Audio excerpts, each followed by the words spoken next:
हाय दोस्तों अगर आप इंडियन रेलवे से जुड़ना चाहते हैं और आपने 10th पास कर लिया है तो आपके लिए ना एक गुड न्यूज़ है मेरे पास। गुड न्यूज़ ये है कि आरआरबी में ना 3000 से ज़्यादा पदों पर भर्ती निकली है और जो भी कैंडिडेट 10th पास है या फिर आईटीआई पास है ना, वो सभी इस भर्ती के लिए अप्लाई कर सकते हैं।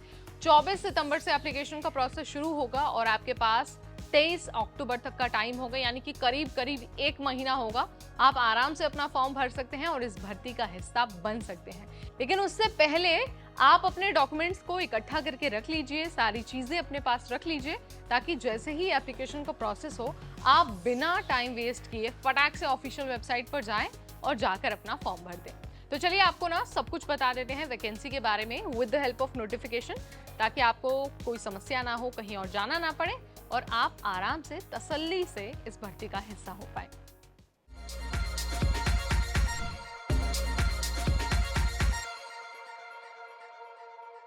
दोस्तों मैं हूं नेहा आपके साथ और नौकरी वाला एक और वीडियो लेकर आ गई हूं और आज बात हो रही है ईस्टर्न रेलवे में अप्रेंटिस की भर्ती के बारे में। 3000 से ज्यादा पोस्ट हैं, ये मैं पहले ही मेंशन कर चुकी हूं, यानी कि फिटर, वेल्डर जैसे बहुत सारे पोस्ट। अगर आपको फॉर्म भरना है तो मैंने आपको आखिरी तारीख भी बता दी है। अब मैं आपको फटाफट से जो ऑफिशियल वेबसाइट है ना उसकी जानकारी दे देती हूँ ताकि आपको कोई समस्या ना आए। तो सबसे पहले तो आपको रूल पता ही है, अप्रेंटिस के लिए NATS वाली वेबसाइट पर जाना है, उस पर खुद को रजिस्टर करना है और रजिस्ट्रेशन करने के बाद ही आपको फॉर्म भरना है। फॉर्म अगर आपको भरना है तो आरआरबी की ऑफिशियल वेबसाइट पर आपको जाना होगा। अब मैं अगर एजुकेशनल क्वालिफिकेशन की बात करूँ तो शुरुआत में ही मैंने आपको हिंट दे दिया था। आपके पास सबसे पहले तो 10th पास का सर्टिफिकेट होना चाहिए और साथ ही आपके पास ITI पास का भी सर्टिफिकेट होना चाहिए विद 50% मार्क्स, यानी कि आपने अपने कोर्स में अपने जो 10th का आपका एग्जाम है उसमें आपके 50% मार्क्स होने बहुत ज़रूरी हैं।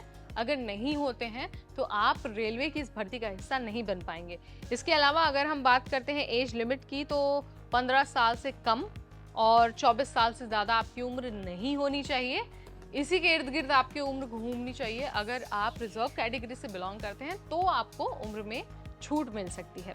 इसके अलावा अगर हम मेडिकल फिटनेस की बात करते हैं तो कैंडिडेट्स को एक सर्टिफिकेट सबमिट करना होगा that they are eligible and medically fit for the post of apprentice. इसके अलावा अगर हम सिलेक्शन की बात करते हैं तो देखिए, कोई एग्जाम नहीं देना है, कोई इंटरव्यू नहीं देना है, बस आपने जो ITI और 10th में मार्क्स स्कोर किए ना उसी के बेसिस पर आपका सिलेक्शन होगा। देखिए पहले क्या होगा, एक मेरिट लिस्ट बनाई जाएगी और बहुत सारे उसमें फैक्टर्स को ध्यान रखा जाएगा और उन्हीं फैक्टर्स के आधार पर फाइनल मेरिट लिस्ट निकाली जाएगी और उस लिस्ट में जिसका नाम होगा वो कैंडिडेट इस अप्रेंटिस के लिए सिलेक्टेड माना जाएगा। इस बात का आपको ध्यान रखना है। लेकिन सारी चीजें ऐसे ही नहीं होने वाली हैं। आपके डॉक्यूमेंट्स को अच्छे से जांचा जाएगा, आपके एप्लीकेशन फॉर्म को अच्छे से जांचा जाएगा। अगर कोई भी डॉक्यूमेंट आपका फेक होता है, फ्रॉड होता है या फिर गलत होता है तो आपका कैंडिडेचर कैंसिल हो सकता है, भले ही अब आपने 90% मार्क्स स्कोर किए हों या फिर 80% मार्क्स स्कोर किए हों। सो आपको इस बात का भी ध्यान रखना है कि फॉर्म भरते वक्त आपको जो डॉक्यूमेंट्स अपलोड करने हैं ना, जो डिटेल्स फिल करनी है वो सही आपको फिल करनी है, ठीक है। इसके अलावा जब आप सिलेक्ट हो जाएंगे तो आपको मंथली स्टाइपेंड भी दिया जाएगा, यानी कि ट्रेनिंग की ट्रेनिंग और जो आपका स्टाइपेंड है, स्टाइपेंड का स्टाइपेंड। सो अगर आप भी इंडियन रेलवे से बहुत लंबे टाइम से जुड़ना चाह रहे थे ना, खासतौर पर ईस्टर्न रेलवे से, तो आपके लिए आई थिंक ये गोल्डन अपॉर्चुनिटी होगी। इस वीडियो को सेव करके रख लीजिए। अगर आपका कोई फ्रेंड है या फिर कोई आपके सगे संबंधी है, वो भी अगर इसका हिस्सा बनना चाहते हैं तो उनके साथ भी ये वीडियो ज़रूर शेयर करिएगा ताकि उनकी भी हेल्प हो पाए। तो अभी के लिए इतना ही। अगली बार हम फिर आएंगे वैकेंसी की एक नई डिटेल के साथ, एक नई वीडियो के साथ। तब तक मुझे यानी नेहा को दीजिए इजाजत।